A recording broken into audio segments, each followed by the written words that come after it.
Welcome back to another tutorial, guys. In this video, I'm gonna show you how you can download ChatGPT on your iPhone or iPad devices. It doesn't matter which version of iOS you have, or if you have older iPhone or a newer one. The process is the same for all, so just follow my steps. Now, if I open the App Store on my iPhone and search for ChatGPT in here, you're gonna see a bunch of apps in here, but we're not going to download these because none of them are the original version of ChatGPT.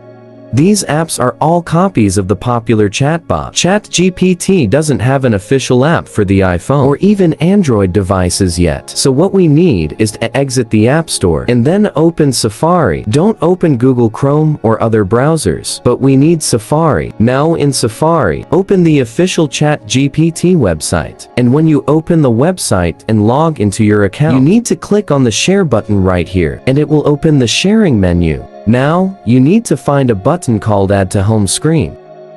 And now, it's gonna give you an option to rename this. You can name it Chat, GPT, or what you want. This will essentially create a shortcut on your home screen, and it will look like the official ChatGPT app. And when I open this shortcut, I can automatically start using the chatbot. And that's essentially how you can download ChatGPT. If you found this video helpful, then leave a comment down below. It would help the channel a lot. Thanks for watching and see you soon.